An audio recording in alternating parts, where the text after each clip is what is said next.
আজকে আমরা পিরোজপুর পৌরসভার ২-৪ এই অঞ্চলের মানুষ দীর্ঘদিন পর্যন্ত পানিবন্দী থাকে, অর্থাৎ বৃষ্টি হলেই ২ এবং এই ৪-এর সংযোগস্থল, বিশেষ করে ৪-এর আমরা পিরোজপুর পৌরসভার একটি সরফন বাড়ি নামে একটি ঐতিহ্যবাহী সনাতনী বাড়ি রয়েছে, যেটা প্রায় ১০০ বিঘা জমি নিয়ে এই বাড়িটি পূর্বপুরুষ, এবং সৎসঙ্গ মন্দির রয়েছে।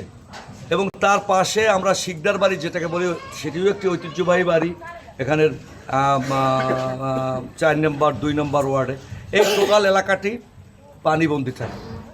এই পানিবন্দী আজকে কয়েকদিন পর্যন্ত এই অঞ্চল আমরা ঘুরে দেখেছি, আপনারা দেখেছেন।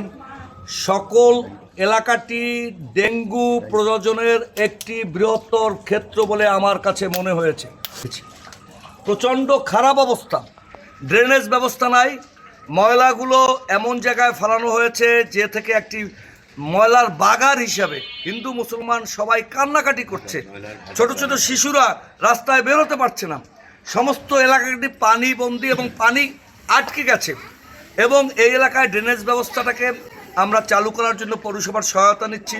পৌরসভার সাথে আমি এখন আজকেই কথা বলবো, যেহেতু পরিষ্কার পরিচ্ছন্নতা আমাদের সবচেয়ে বড় টার্গেট আমরা নিয়েছি। আমরা বলেছি নিজের আঙিনা নিজে আমরা পরিষ্কার করব। সেই পরিষ্কারের অংশ হিসেবে স্থানীয় ২ ওয়ার্ডের জনসাধারণের সাথে আমরা কথা বলেছি। তারা আজকেই একসাথে বসবে কীভাবে অল্প খরচে, স্বল্প খরচে এখান থেকে পানিবন্দী থেকে মুক্ত করা যায় এবং পৌরসভাকে ইনভলভ করে ড্রেনেজ ব্যবস্থাটাকে উন্নত করা যায়, সেই বিষয়ে সরকারের অংশ হিসেবে আমি জনগণকে যেমন ওয়াদা দিয়েছি, আমি এই এলাকার সকল মানুষকে বলবো, আপনারা দয়া করে আজকে দিনের মধ্যে বসবেন। আপনারা যে সহায়তা চান সেই সহায়তা করা হবে, কিন্তু এই জায়গা ছাড়তে হবে। আমরা জায়গা বিক্রি করার পর দেখা গেছে যে আমি যতটুকু ক্রয় করেছি সমস্ত অঞ্চলটুকু আমি দেওয়াল দিয়েছি, তাহলে ড্রেনটা হবে কোথায়?